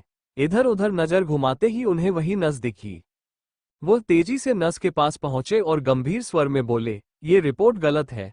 इसमें जो लिखा है वो मुमकिन ही नहीं है। नर्स ने आत्मविश्वास से जवाब दिया, सर, हमारे हॉस्पिटल में कभी भी गलत रिपोर्ट नहीं बनाई जाती। जो इस रिपोर्ट में लिखा है वो 100% सच है। इसमें कोई गलती नहीं हो सकती। मिस्टर माहेश्वरी अभी भी यकीन नहीं कर पा रहे थे, लेकिन नर्स वहां से जा चुकी थी। अब उनके चेहरे पर गुस्सा साफ नजर आ रहा था। बिना समय गंवाए वो सीधे ध्रुव के वार्ड की तरफ बढ़ने लगे। संशोधित और स्पष्ट किया गया संस्करण। ध्रुव को जैसे ही किसी के पैरों की आवाज सुनाई दी, उसने जल्दी से अपना फोन साइलेंट पर डालकर जेब में रख लिया और फिर एक मरीज की तरह लेट गया, लेकिन उसके चेहरे पर बेचैनी साफ झलक रही थी। मिस्टर माहेश्वरी गुस्से में दरवाजा खोलते हुए अंदर आए। उन्होंने देखा कि ध्रुव चुपचाप लेटा हुआ था, लेकिन उसकी आंखों में नींद नहीं थी, वो जाग रहा था। गुस्से से धधकते हुए मिस्टर माहेश्वरी ध्रुव के पास गए और कड़क आवाज में बोले, तुम्हारी हिम्मत कैसे हुई इतनी घटिया हरकत करने की? स्वाति के साथ इतना बड़ा धोखा देने के बाद भी तुम मुझसे उसका हाथ मांग रहे थे। अब समझ आया कि तुमने खुद को जलाने की कोशिश क्यों की थी। तुम्हें पछतावा हो रहा होगा, है ना? ध्रुव पूरी तरह कंफ्यूज हो गया। उसकी आंखों में सवाल झलकने लगे। उसने उलझन भरी नजरों से मिस्टर माहेश्वरी को देखा और जवाब देने ही वाला था कि मिस्टर माहेश्वरी फिर गरजे, तुमने बहुत गलत किया है। स्वाति इतनी बड़ी जिम्मेदारी संभाल ही नहीं सकती और तुमने उसे इस हालत में पहुंचा दिया। इसी बीच मिसेज रंधावा, जो ध्रुव के डॉक्टर से बात करने गई थी, वापस लौट आए। उन्होंने माहेश्वरी को गुस्से में देखकर तुरंत पूछा, क्या हुआ? आप इतने गुस्से में क्यों हैं? आखिर ध्रुव ने ऐसा क्या कर दिया? मिस्टर माहेश्वरी ने उनकी ओर देखा और तीखे स्वर में बोले, ये सवाल आप अपने बेटे से क्यों नहीं पूछती? आखिर उसने इतनी गिरी हुई हरकत क्यों की? उन्होंने एक गहरी सांस ली और अपनी नाराजगी को संभालते हुए बोले, द्रांश को जब लव से शादी करनी थी तो कम से कम वह मेरे पास मेरी बेटी का हाथ मांगने आया था, लेकिन तुम्हारा बेटा, ये तो गिरे हुए इंसानों में सबसे नीचे निकला। मैं कभी अपनी बेटी का हाथ इसे नहीं दूंगा। ध्रुव अब तक पूरी तरह उलझ चुका था। उसने गुस्से में कहा, जो कहना है साफ साफ कहिए। आखिर मैंने ऐसा क्या कर दिया कि आप मुझ पर ज्वालामुखी की तरह फट रहे हैं?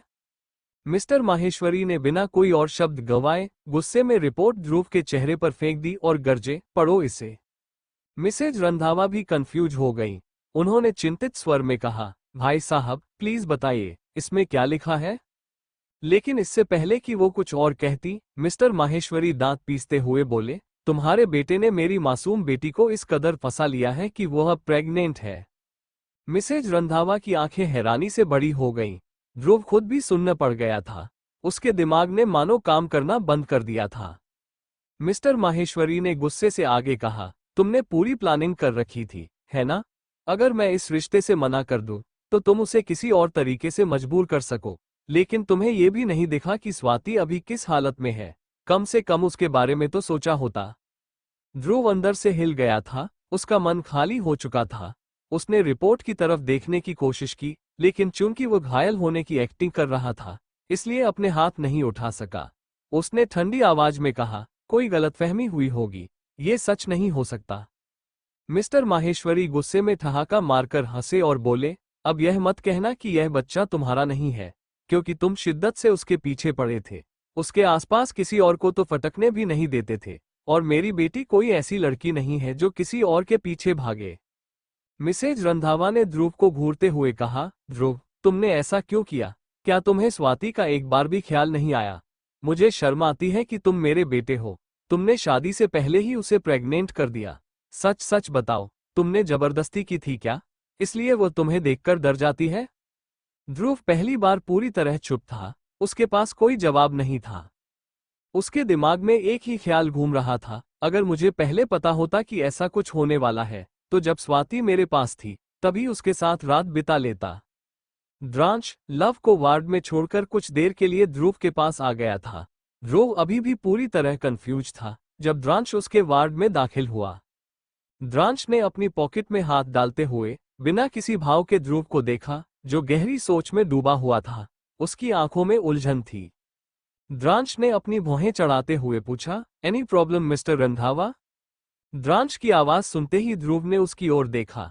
उसने गौर किया कि द्रांश ने दरवाजा अंदर से बंद कर दिया था। ध्रुव थोड़ा कंफ्यूज होकर बोला, अभी तुम्हारे ससुर जी आए थे। उनके हाथ में एक रिपोर्ट थी। उसने नीचे पड़ी एक रिपोर्ट की तरफ इशारा किया। द्रांश ने झुककर रिपोर्ट उठाई और ध्यान से पढ़ने लगा। जैसे ही उसकी नजर रिपोर्ट में लिखे नाम पर पड़ी, उसकी आंखें गहरी हो गईं। उसने तुरंत अपनी पॉकेट से लव की रिपोर्ट निकाली और दोनों रिपोर्ट्स को सामने रख दिया। एक रिपोर्ट में रिजल्ट पॉजिटिव था और दूसरी में नेगेटिव, लेकिन दोनों रिपोर्ट्स में नाम एक ही था, मिस महेश्वरी। द्रांश की नजर जब रिपोर्ट में लिखे टाइम पर गई तो उसका चेहरा सख्त हो गया। उसने ध्रुव को एक नजर देखा और बिना एक शब्द कहे तेज कदमों से कमरे से बाहर निकल गया। ध्रुव हैरान रह गया, फिर खुद से बोला, आखिर वो इतनी जल्दी क्यों चला गया? लेकिन उसने ज्यादा ध्यान नहीं दिया। द्रांश सीधे डॉक्टर के पास पहुंचा। डॉक्टर पहले से ही डरे हुए कोने में खड़े थे। द्रांश ने दोनों रिपोर्ट उनके सामने फेंकते हुए गुस्से में कहा, what is all this? Doctor ने घबराकर दोनों रिपोर्ट्स देखी और कंफ्यूज होकर बोले, मिस्टर रंधावा, मैं समझ नहीं पा रहा कि आप किस बारे में बात कर रहे हैं। द्रांश ने नेगेटिव रिपोर्ट की तरफ इशारा करते हुए कहा, यह मेरी वाइफ की रिपोर्ट है जिसमें लिखा है कि वो प्रेग्नेंट नहीं है।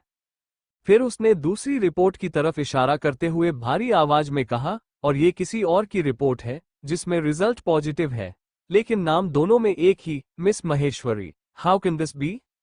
डॉक्टर ने गले को साफ करते हुए कहा, मिस्टर रंधावा, अगर यह रिपोर्ट आपके पास है तो आपकी वाइफ की ही होगी। द्रांश की आंखें जल उठी। कपिल ने अपनी गन निकाली और डॉक्टर की ओर तान दी। फिर गुस्से में बोला, डॉक्टर, हमारे साथ चालाकी करने की कोशिश मत करो। डॉक्टर के माथे पर पसीना छलक आया। कपिल डॉक्टर को घूरते हुए बोला, स्वाति की अभी तक शादी नहीं हुई है, ना ही वो किसी रिलेशन में रही है, तो फिर वो प्रेग्नेंट कैसे हो सकती है? डॉक्टर कांपते हुए बोले, मुझे लगता है शायद रिपोर्ट्स बदल गई है, लेकिन अगर आपको शक है कि ये रिपोर्ट आपकी बीवी की नहीं है मिस्टर रंधावा, तो दोबारा टेस्ट करा लीजिए, या फिर मैं उस नर्स को बुला सकता हूं जिसने ये रिपोर्ट दी थी। डॉक्टर ने तुरंत अपना फोन निकाला और किसी को मैसेज किया। कुछ देर में एक नर्स अंदर आए, लेकिन माहौल देखकर डर गई। गन देखते ही वो पीछे हटने लगी और डरते हुए बोली, मैंने कुछ भी नहीं किया, प्लीज मुझे जाने दो। वो घबराकर सभी को देखने लगी। डॉक्टर ने नर्स की तरफ देखा और फिर पूछा, तुमने मिस्टर रंधावा को सही रिपोर्ट दी थी ना? नर्स को अचानक याद आया कि दोनों रिपोर्ट्स जमीन पर गिर गई थी। उसके बाद उसे खुद भी नहीं पता था कि कौन सी रिपोर्ट किसकी है। उसका चेहरा पीला पड़ गया। वो उंगलियां मसलते हुए बोली, डॉक्टर, मैंने वही किया जो आपने कहा था, पर। लेकिन उसकी आवाज लड़खड़ा रही थी। कॉयल ने उसकी आंखों में घूरते हुए कहा, अगर तुमने कुछ गलत नहीं किया तो इतनी घबराई हुई क्यों हो? नर्स ने धीरे धीरे कदम पीछे लेने शुरू कर दिए, लेकिन तभी गार्डन ने उसके पीछे आकर रास्ता रोक लिया। अब नर्स की आंखों में डर साफ दिख रहा था। नर्स जैसे ही फिर से पीछे हटने लगी, कपिल ने उसके माथे पर गन तान दी। कपिल धमकी देते हुए बोला, अगर सच नहीं बताया तो गोली चलाने में 1 सेकंड भी नहीं लगेगा। नर्स बुरी तरह कांप उठी। वो घुटनों के बल बैठ गई और हाथ जोड़कर रोते हुए बोली, प्लीज मुझे माफ कर दो। मैंने जानबूझकर कुछ नहीं किया। जब मैं रिपोर्ट देने जा रही थी तो दोनों रिपोर्ट्स मेरे हाथ से गिर गईं। मुझे समझ नहीं आया कि कौन सी रिपोर्ट किसकी थी। ऊपर से दोनों पर एक ही नाम लिखा था, इसलिए मैं और भी ज्यादा कंफ्यूज हो गई। डॉक्टर का चेहरा गुस्से से लाल हो गया। वो नर्स पर चीखे, तुम इतनी बड़ी गलती कैसे कर सकती हो? लेकिन डॉक्टर के मुंह से पूरी बात निकलती उससे पहले ही बैंग, द्रांश ने बिना पलक झपकाए नर्स के माथे के बीच गोली दाग दी। डॉक्टर के चेहरे का रंग उड़ गया। उन्होंने अपने मुंह पर हाथ रख लिया और वो जो बोलने वाले थे वो गले में ही अटक गया। कोई मेरी वाइफ के मामले में गलती करे, यह मैं बर्दाश्त नहीं करता, द्रांश ने ठंडे स्वर में कहा और बाहर निकल गया। कपिल ने तुरंत गार्ड्स को इशारा किया और कुछ ही मिनटों में जगह को ऐसे साफ कर दिया गया जैसे वहां कुछ हुआ ही न हो। द्रांश जब लव के पास पहुंचा तो उसने देखा कि लव को होश आ चुका था। जैसे ही द्रांश वार्ड में घुसा, एक फ्लावर वास तेजी से उसकी ओर आया। द्रांश तुरंत झुक गया और वास जमीन पर टूटकर बिखर गया। कपिल चौंक गया और देखा कि लव गुस्से में बेड पर बैठी थी। लव ने द्रांश को घूरते हुए कहा, तुम मुझे हॉस्पिटल में क्यों लेकर आए? द्रांश कुछ नहीं बोला और बिना कुछ कहे लव को गोद में उठा लिया। द्रांश, मुझे नीचे उतारो, लव छटपटाने लगी, लेकिन द्रांश ने लव को मजबूती से पकड़ लिया। गार्ड्स उन्हें घेर लेते हैं। द्रांश लव को जबरदस्ती लेकर हॉस्पिटल से निकल चुका था। रास्ते में द्रांश ने दिव्य और दक्ष को घर भेजने के लिए गार्ड्स को ऑर्डर दे दिया, क्योंकि दोनों उस वक्त किंडरगार्टन में थे। जैसे ही वे द्रांश के प्राइवेट विला पहुंचे, द्रांश ने लव को सीधे रूम में लिटा दिया। लव उठने लगी तो द्रांश ने उसे आंखें दिखाते हुए वापस लिटा दिया। द्रांश बिना भाव से बोला, बेबी गर्ल, रेस्ट करो, तुम्हें जो भी चाहिए मुझे बोलो। लव ने उसे ऊपर से नीचे तक घूरा, फिर हाथ बांधकर आंखें घुमाई और बोली, तुम तो ऐसे बर्ताव कर रहे हो जैसे मैं कोई मरीज हूं, जबकि मरीज तो तुम हो। इतना कहते ही लव फिर से उठने लगी, लेकिन ठीक उसी वक्त दिव्य और दक्ष भागते हुए कमरे में आ गए। उन्होंने अपने बैग सोफे पर फेंके, जूते निकाले और लव के गले से लिपट गए। मम्मा, दोनों खुशी से चिल्लाए। लव हंसते हुए दोनों को पकड़कर बोली, तुम दोनों इतने खुश क्यों हो? दिव्य बेड पर चढ़कर एक्साइटेड होकर बोला, मम्मा, आपको पता है, स्वाति बुआ का बेबी आने वाला है, यानी हमारी छोटी बहन या भाई। क्या? लव हैरानी से बोली। दक्ष भी उछलकर बोला, हाँ मम्मा, हमें सब पता चल गया कि हमें भाई या बहन मिलेगी। लव पूरी तरह कंफ्यूज हो गई। उसने फौरन द्रांश की तरफ देखा, जो बिल्कुल रिलैक्स था। लव द्रांश से इशारे में पूछती है तो द्रांश ने कंधे उचकाकर कहा, आई डोंट नो। लव को उसकी बातों पर यकीन नहीं हुआ। उसने दिव्या के गाल सहलाते हुए पूछा, तुम्हें ये सब किसने बताया?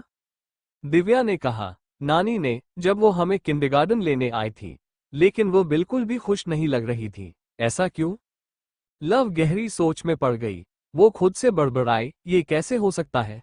स्वाति ने अगर ध्रुव भाई के साथ कुछ भी किया होता तो मुझे पहले ही बता देती। वो तो ऋषि को पसंद करती थी, लेकिन उसके साथ भी कुछ नहीं किया था। फिर यह गलतफहमी कैसे हुई? लव ने जल्दी से अपना फोन उठाया, लेकिन द्रांश ने झपटकर उसका फोन छीन लिया। द्रांश ने सख्ती से कहा, सिर्फ रेस्ट करो, क्या तुम भूल गई कि तुम्हें चक्कर आ गया था? लव की आंखें बड़ी हो गईं। तभी लव को अचानक याद आया कि उसे चक्कर आ गया था, इसलिए उसने कोई बहस नहीं की। द्रांश ने दिव्य और दक्ष को आंखों से इशारा किया और फिर लव का फोन लेकर कमरे से बाहर निकल गया। उनके जाने में बाद लव ने सोचा, कुछ तो गड़बड़ है, लेकिन वो उनके पीछे नहीं गई। द्रांश हॉल में आराम से बैठा था। उसने एक पैर को दूसरे पर चढ़ाया हुआ था और उसके सामने दिव्य और दक्ष बैठकर उसे गौर से देख रहे थे। द्रांश ने उन्हें ध्यान से देखा और सर्द आवाज में कहा, तुम दोनों को बहन चाहिए थी, है ना? दिव्य और दक्ष ने एक्साइटेड होकर सिर हिलाया, हाँ। द्रांश ने ऊपर की ओर देखा, फिर बहुत धीमे मगर भारी आवाज में कहा, तुम्हारी मॉम प्रेग्नेंट है, कुछ वक्त में तुम्हारा भाई या बहन आ जाएगा। लेकिन वो अचानक चुप हो गया। दिव्य और दक्ष, जो खुशी से उछलने वाले थे, पर लेकिन शब्द सुनकर द्रांश की तरफ देखने लगे। तो द्रांश तिरछी मुस्कान के साथ बोला, लेकिन ये बात किसी को नहीं बताओगे? दिव्य कंफ्यूज होकर बोला, क्यों डैडी, ये तो अच्छी बात है कि मम्मा का भी बेबी आएगा। द्रांश उसकी नाक पर हल्की थपकी देकर बोला, क्योंकि सभी को यही लगना चाहिए कि तुम्हारी बुआ ही प्रेग्नेंट है, और इस बीच हमें तुम्हारी मॉम का ध्यान रखना है। सबको इस गलतफहमी में रहने दो, ताकि तुम्हारे बड़े डैडी और तुम्हारी बुआ की शादी हो सके। पर यह बात तुम अपने बड़े डैडी को भी नहीं बताओगे कि तुम्हारी बुआ नहीं बल्कि तुम्हारा मम्मा प्रेग्नेंट है। दिव्या ने नाक सहलाते हुए पूछा, लेकिन डैडी, हम मम्मा से ये बात क्यों छिपाएं? द्रांश ने रहस्यमयी मुस्कान के साथ कहा, क्योंकि हम बाद में सबको सरप्राइज देंगे। तीनों आपस कुछ बातें करने लगते हैं, तभी लव सीढ़ियों से नीचे आ गई थी। उसने देखा कि द्रांश, दिव्य और दक्ष कुछ फुसफुसा रहे थे। लव ने खुद से कहा, कुछ तो है जो ये लोग मुझसे छिपा रहे हैं, मुझे पता लगाना पड़ेगा, और तेजी से उनकी ओर बढ़ी। लव ने हाथ बांधते हुए द्रांश से कहा, मैं डैडी के पास जा रही हूं। द्रांश बिना किसी भाव के बोला, तुम नहीं जा सकती। लव गुस्से से बोली, मैं तुमसे पूछ नहीं रही, बता रही हूं। जैसे ही लव दरवाजे की ओर बढ़ी, द्रांश ने उसे कसकर पकड़ लिया। उसकी इस हरकत से लव गुस्से में बोली, यह क्या हरकत है, मुझे जाने दो। द्रांश ने उसकी कलाई पकड़कर उसे अपनी ओर खींचा और सख्त लहजे में बोला, मैंने कहा ना, तुम नहीं जा सकती। तुम्हारे डैडी अभी अपनी दूसरी बेटी की शादी में बिजी हैं। जब शादी होगी तब हम जाएंगे, तब तक तुम बस मुझ पर फोकस करो। लव गुस्से में थी, लेकिन द्रांश ने विला के बाहर सिक्योरिटी को 4 गुना बढ़ा दिया था। उसने एक स्पेशल टीम हायर की थी, जो हर वक्त लव पर नजर रखेगी। रात के 10 बज रहे थे। लव गुस्से में बेड पर लेट गई। दिव्या और दक्ष भी उसके पास सोने की तैयारी कर रहे थे। द्रांश वॉशरूम से बाहर आया, वो अपने गीले बालों को तौलिए से सुखाते हुए। जैसे ही वो लव के बगल में लेटा, उसका फोन बजने लगा। द्रांश ने फोन उठाया। दूसरी तरफ से कुछ कहा गया, और उसके चेहरे के एक्सप्रेशन तुरंत बदल गए। उसने बिना कुछ कहे कॉल काट दी और उठकर दिव्य और दक्ष को देखकर सर्द आवाज में बोला, अपनी मॉम का ध्यान रखना, मैं थोड़ी देर में वापस आऊंगा। इतना कहकर उसने जल्दी से कपड़े पहने और बिना कुछ बताए घर से निकल गया। जैसे ही द्रांश गया, लव तुरंत उठकर बैठ गई, लेकिन दिव्या ने जल्दी से उसके कंधे पर हाथ रखकर कहा, मन्ना, आप लेट जाइए, आप क्यों उठ रही हैं? लव उसे घूरते हुए बोली, अब तुम अपने डैडी की तरह बर्ताव करना बंद करो। दक्ष लव को देखते हुए बोलता है, अंडरस्को, मॉम, क्या आपको कुछ चाहिए? लव उनके अजीब बर्ताव को नोटिस करते हुए बोली है, अगर मुझे कुछ चाहिए होगा तो मैं खुद ले लूंगी। दिव्या और दक्ष को लव की चिंता होने लगी थी। लव वॉशरूम चली गई। कुछ देर बाद जब वो वॉशरूम से वापस आए तो रूम के बाहर जाने लगी। ये देखकर दिव्या डरने का नाटक करते हुए बोला, मम्मा प्लीज हमारे साथ सो जाइए ना, डैडी भी नहीं है और हमें बहुत डर लग रहा है। लव ने उनकी तरफ देखा। वो खुद को सोचने से रोक नहीं पाई कि क्या ये बच्चे वाकई डर रहे थे। दक्ष ने तुरंत लव का हाथ पकड़ लिया और उसे बेड पर लाने की कोशिश करते हुए बोला, मॉम, आप बेड से नीचे मत उतारिए, अगर आपको चोट लग गई तो प्रॉब्लम हो जाएगी। लव ने अपना हाथ छुड़ाते हुए कहा, मुझे सिर्फ पानी पीना है, मैं बस थोड़ी देर में आती हूँ। लेकिन दक्ष फटाफट अपने स्लीपर पहनते हुए बोला, मैं लेकर आता हूँ, आप यहीं रहिए। इतना कहकर वो तेजी से नीचे भाग गया। दिव्या लव पर नजर रख रहा था। लव ने उसे ध्यान से देखा और शक भरी आवाज में पूछा, सच सच बताओ, तुम लोग मुझ पर नजर रखने की कोशिश कर रहे हो? दिव्या को समझ नहीं आया कि क्या जवाब दे, इसलिए वो सोच में पड़ गया। दूसरी ओर हॉस्पिटल में स्वाति गहरी नींद में थी। वार्ड में अंधेरा था और सब कुछ शांत था। तभी एक परछाई उसके बेड के पास आई। वो परछाई धीरे धीरे स्वाति के करीब आती गई। उसके हाथ धीरे धीरे स्वाति के गले की ओर बढ़ने लगे। अचानक स्वाति को एक अजीब सी फीलिंग आई। उसने आंखें खोली और जैसे ही सामने उस रहस्यमयी परछाई को देखा, वो जोर से चिल्लाई, आह। परछाई ने तुरंत उसके मुंह पर हाथ रख दिया ताकि उसकी आवाज कोई न सुन सके। स्वाति की आंखों में डर था, लेकिन वह आसानी से हार मानने वालों में से नहीं थी। वो अपनी पूरी ताकत लगाकर उई खुद से दूर करने लगी। Thank you for listening. मुझे उम्मीद है आपको ये स्टोरी पसंद आई होगी। अगर आपको पसंद आए है तो प्लीज लाइक और कमेंट करना ना भूलें और मोर स्टोरीज के लिए सब्सक्राइब करें। मिलते हैं नेक्स्ट वीडियो में।